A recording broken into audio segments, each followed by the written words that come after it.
to our second presentation. And the second presentation is simply about drones. So the whole entire presentation about drones. And you guys know why drone is we can teach a little bit about drones in photogrammetry course and surveying course because drones are our platform. So we're going to use drones as a platform to carry our camera and then fly on top of one area, taking some overlapping photos and come back and we can process the images and create a 3D model. So in this chapter here or in this part of the course, I will talk a little bit about, what is UAV and what are the different types of drone. There are lots of designs, so we'll talk a little bit about those different design and what kind of advantages and disadvantage everyone will carry. We will talk about drone operations. So if you are working in surveying, what do you need to do to create a 3D model using drones?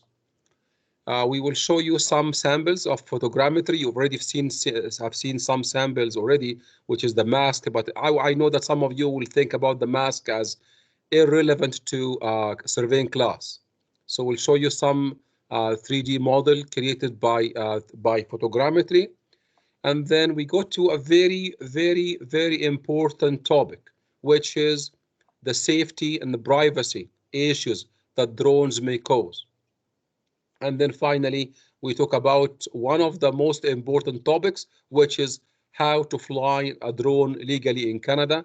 I'm pretty sure that you already have a little bit of idea about this topic here at the end. Probably everyone knows, even if you don't do it, but if you know that flying a drone is in general is illegal unless you have all the requirements and qualification to fly your drone. So flying a drone is not just you going to Walmart or maybe Best Buy and buy a drone and then you just go and then fly it right away. That's not legal. That's illegal. And you will know in my course why it's illegal and what to do to make this process legal. Let's get started here. So just quickly talk about, this UAV. So UAV is unmanned aerial vehicle.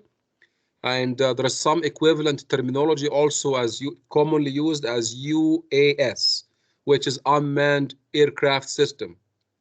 So this idea, by the way, it's kind of when I did some research last semester, this idea is not new. The idea of drones is not new. It's old, very old idea. Probably it's around 50s where they started thinking about, we have an aircraft and we have an operation.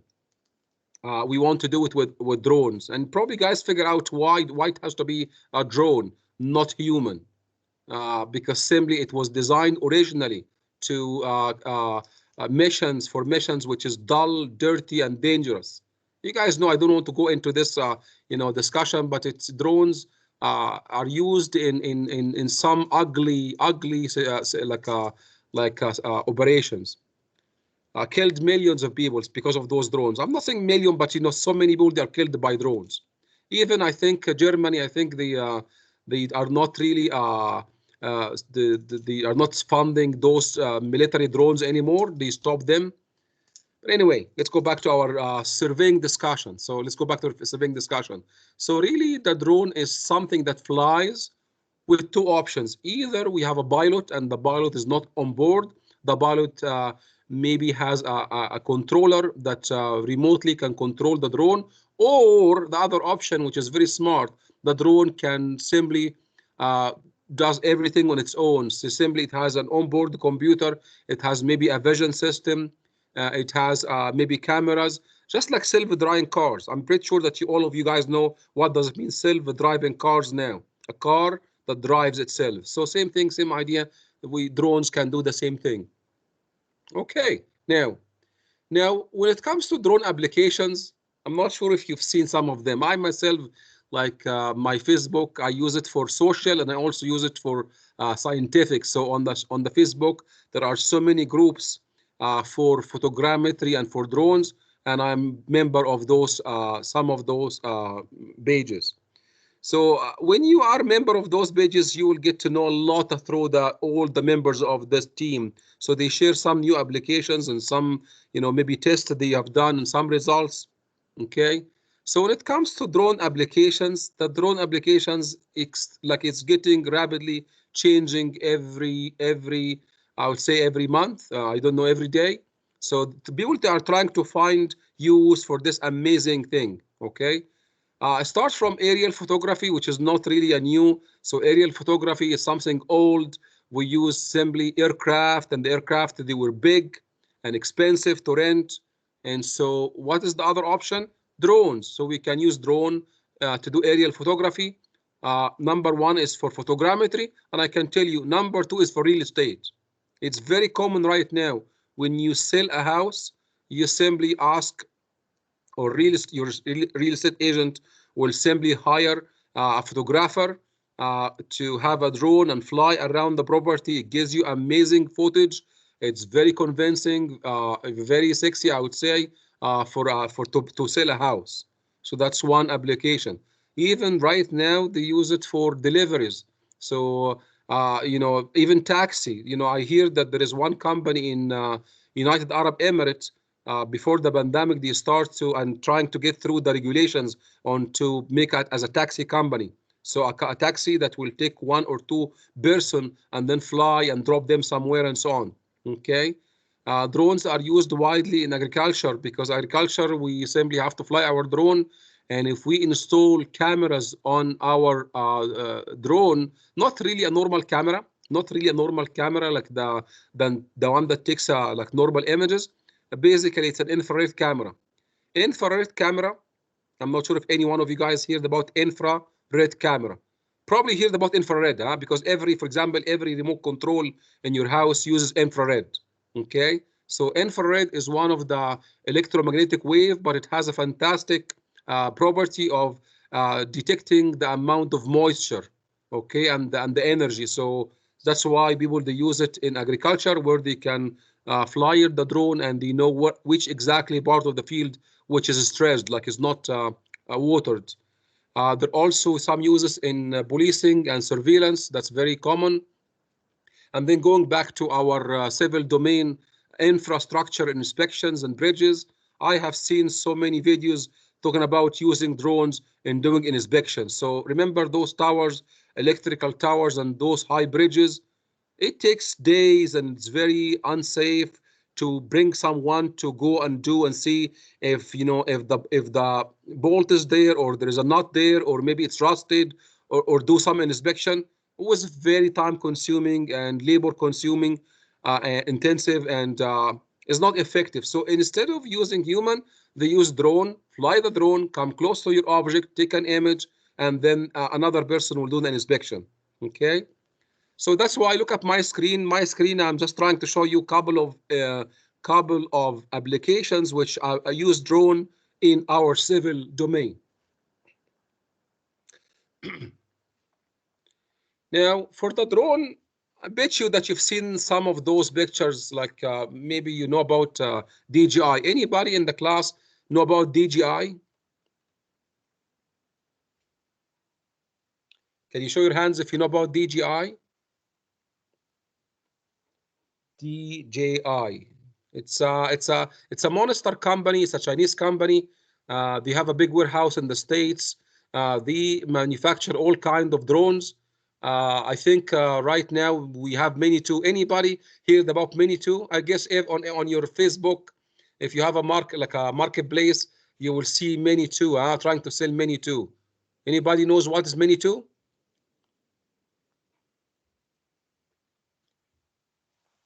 Anyway, so Mini 2 if you look at the name, it's Mini, so it's a very small drone, and I will talk about Mini 2 a little bit in my class later on. But anyway, DJI is a monster company, and they are pioneer in manufacturing of drones.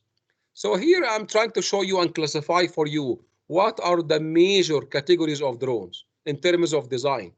So in terms of design, we have a big called quadcopter or multicopter. So it means I have a four motors here, like 1, 2, 3, and 4, or even we can make it 5 or 6 or 7 or 8. So we can go even more than 4. But I can tell you, I guess the minimum is 3, because if you want to fly your drone, which is not robust, I'll tell you, if you make your drone out of 3 copters, maybe it will fly, but it's not gonna go left and right and navigate itself. So to be honest, like practically the minimum is 4. So the 4 will allow you to fly and then turn left, turn right, move forward or backward. Okay, and sometimes we add more than 4. And because of this is the minimum, what happens here is that if you have one failure, I'm asking you, what if this guy fails here? What do you think? What happens if this guy failed? You know what happens if this motor here failed? This thing here will immediately fall to the ground. How about if you have more than 4, like let's say 1, 2, 3, 4, and 5, and probably there is one here. So that's 6 motors. Which one is more robust? Which one will stay in the air if you have one motor fails? For sure, the multi-copter. One thing I want to mention here about the price. So the price, for example, of DJI Phantom 4 RTK, and remember it's RTK, and I will talk about RTK in a second. The price of this guy here is 9,000 US dollar. Some of you may think that this is expensive. Can I get some input? What do you think about 9,000 US dollar? Is that expensive or cheap? Cheap if you're a surveying company, considering how much a total station costs. Exactly, sir. So I myself bought a total station back in 2000 and I think 8. And the price of total station that time was 14,000. It was, I think it was Leica. So $14,000. Okay. So I can tell, you know, this 9,000, and remember, this is not really that's the high end of it. So that's DJI Phantom 4 RTK. And RTK itself, it adds a lot of the money of this combination here, because simply it has a drone camera and it has here an RTK GPS. And I'm going to talk about RTK GPS in a second. But again, what makes this guy very expensive is the RTK component. The normal one of these guys is about 3,000 to 4,000. It depends on setup. Remember, when I say a price, you have to be very careful, because the price is not only about the drone. The price is also about how many batteries do you buy? Do you buy a hard case? So there are many accessories which will add up to the price. Also, what I know also is that we have right now DJI Phantom 4 Pro version 2, which has its own dedicated display. What does it mean? It means you don't have to use your own cell phone or your own tablet. It comes with a a screen where you can control the drone. So when you buy something, you don't have to look at the absolute price. You have to look at what comes with this price. Okay, but in general, the 9,000 US dollar is not really a big money when it comes to surveying equipment, given the productivity of this system here. Now, if you remember, what is RTK? RTK, anybody in my class here knows from first year course what is RTK?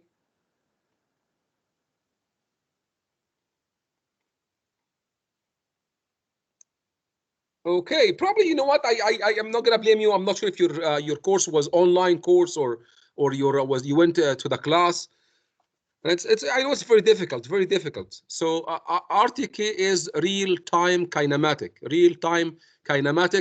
where the GPS here gets a signal from a base station. So that's called rover, which simply you can find the XYZ of where your camera to a millimeter level of accuracy, or maybe centimeter level of accuracy on the spot, like right away, like RTK, real-time kinematic.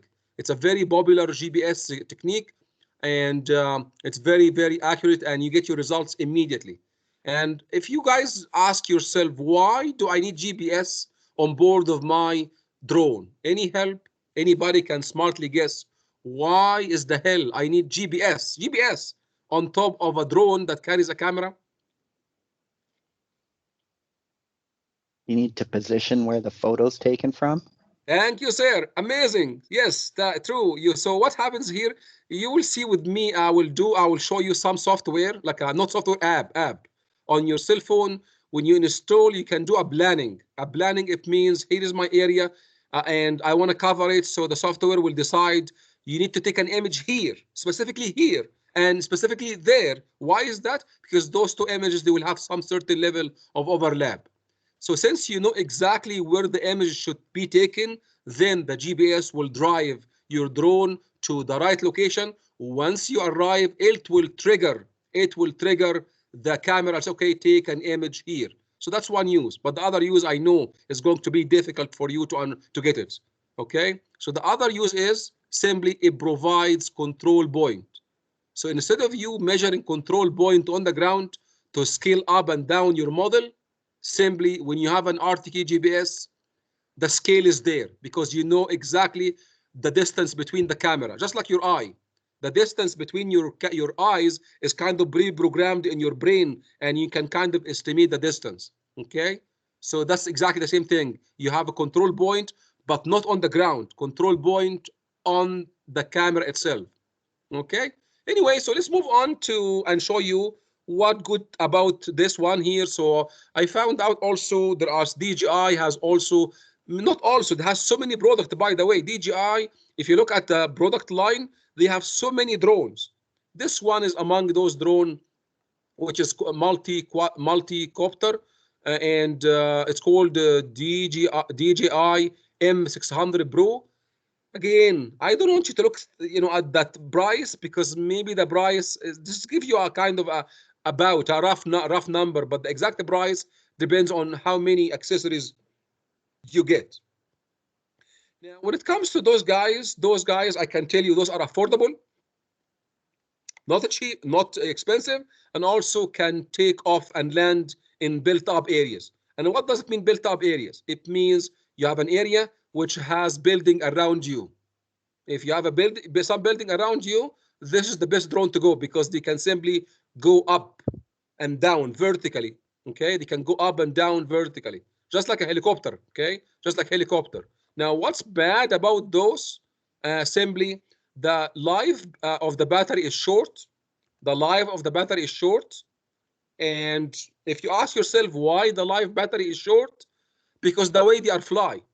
Again, if you are into drones and you know how the drones will fly, what happens here when those propellers rotate, they will simply create a pressure difference, and this will simply push your drone up. Okay, and so you can see all the time, the drone is trying to defy the gravity by the effect of those propellers. Okay, by rotating them very hard to keep the drone up. Okay, and that's how they fly, and that's why they consume a lot of energy, and the battery can survive only, I can tell you some number, 30 minutes. That's kind of what we have right now, about 30 minutes. Okay, plus or minus. Some they do 32, some they do 28, but plus or minus 30 minutes. And because the flight of the battery is too short, then they can cover small area. You can see that's one of the disadvantages of those kind of design. Now let's look at another design. So look, this design here, okay, so this design is called not really quadcopter. It is called fixed wings. And I have a video today if we're able to cover it. So this one here, it simply flies same as aircraft. So it has wings and simply it lifts itself up by the aerodynamics around the wings, okay? So I'm asking you, do you think this one will consume more energy than the quadcopter or less to fly the same distance? Less, because it's generating its own uplift with the wing, and there's only one propeller.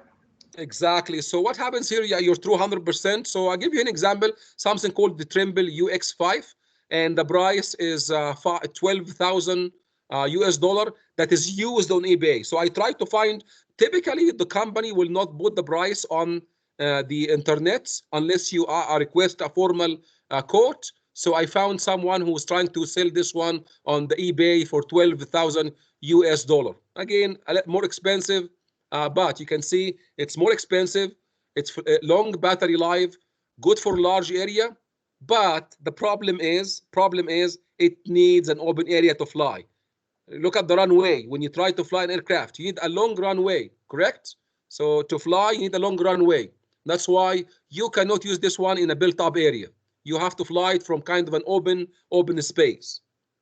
So here is, I'm going to take you to the third one, to the third kind of drone, okay, called VTOL or VTOL, which is short for vertical takeoff and landing. You know what happens here? Exactly, this combines both of them, combines the copter plus the fixed wing. And the way it flies is amazing. The way it flies is amazing. Initially, it will start like this. So you put it in the ground, start like this. It works like, and anybody tell me right now in this position, it works like what? Quadcopter or fixed wing? Quadcopter. Quadcopter. As soon as it comes to the right elevation, what happens is it turns itself into this. And what happens, this is fixed wing. So it combines both of them, but I can tell you, it's so pricey. It is so pricey. So far I did some research between 25,000 to 50,000 US dollar, long life battery. It can cover area, and it can take off and land in built up areas, because you can see initially start as quadcopter, then turn itself into a fixed wing. Okay. And there is one company which I got those pictures. It's called Wingetra, which they keep doing seminars for free. They want really to for their product to take off. But kind of quite expensive. Okay, 50,000 US dollar is too much money. You know what? I will stop here, because this one is super interesting. You will fall in love of how photogrammetry operates in space. Like when I'm trying to make a surveying using drones. What are the steps? I have a video for you here. I will discuss with you next class. Okay, so I'm going to stop in here. I will continue discussion next class. Anyone has any question for now?